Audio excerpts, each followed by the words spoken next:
Private funds catering to accredited investors as well as family offices, hedge funds, and other entities have seen one of the most active period in 2 years. While not yet quite near the frenzy seen in November and December 2020, such activity has been picking up throughout September and seems to be slightly accelerating. From the small fish to the big ones, the unknown Windward Fund LP represents the former. They're owned by First Watch Crypto, itself a little-known entity, which seems to be focused on what we describe the professional class, or the poorest of the rich.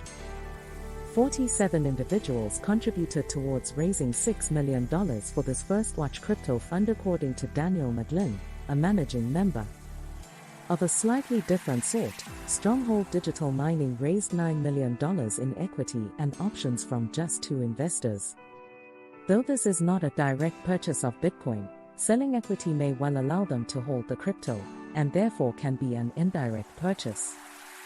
The recent raise of $5 million by Fidelity for their Ethereum Index fund may well be even more intriguing, because it was by just one client.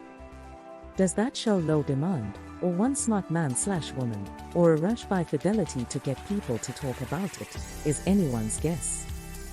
But their Bitcoin fund raised $62 million, one of the biggest sum prior to Medic throwing a bazooka with a raise of $720 million for their institutional Bitcoin fund. And all this was started by the Little Cambrian on September 22nd with a purchase of $20 million worth of Bitcoin and ETH.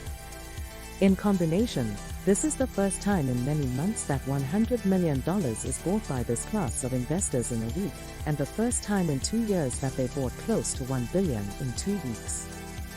After months of sliding down in a deleveraging cascade that culminated in June, the quiet summer has led to an autumn of pondering whether Bitcoin is investable again. Amid turbulences in fiat currencies, a mini frenzy in corporate bonds, a near miss in British pension funds, in addition to intense speculation in China about their financial troubles, while Russian stocks proper crash again, through all this Bitcoin has recently come across as a sea of calm. It even detached from stocks somewhat, leading some to wonder whether Bitcoin is now a hedge again. Chart-based price activity, however, wasn't suggesting any movements and still isn't. Not that this is too unusual, as it took months last time from late 2020 when institutional investors piled on, to spring 2021 when Bitcoin went nuts. Now it might be different in that no one quite expects Bitcoin to rise. The currency instead is at the depths of bear, with it all quiet except in some of these institutional investors' offices, which seem to be seeing once again at least some activity when there was none. Are they front-running? Getting in during the quiet time, much before the nuts bit? These are sophisticated investors and well-informed. Their calculations therefore may well be that there might be more to go down, but perhaps not as much as up in due time. Not least because at the current stage, timing becomes very difficult. One can wait, but at the current stage it becomes easy to fall into the trap of expecting Bitcoin to go down, while it slowly doesn't.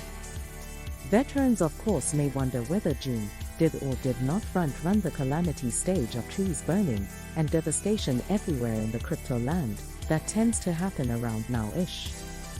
It certainly felt like it, and even worse, but price-wise that would be $10,000 for Bitcoin, or maybe it was the circa near $15,000 it reached this summer.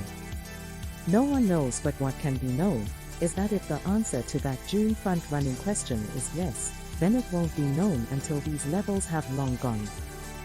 Which may well explain why some sophisticated investors are now willing to take risks again. Not least because the second year of bear usually tends to be seen as a flatline, but in actuality it is more a very very slow rise, with some mini bulls that end up higher than the very low of that cycle. Yet at this stage no one can quite speculate the train might be leaving. Not least because all bulls are bear now, and in bear it can only go down, no. But Christmas of the first bear year has always been a good time to buy. When do you front run that Christmas?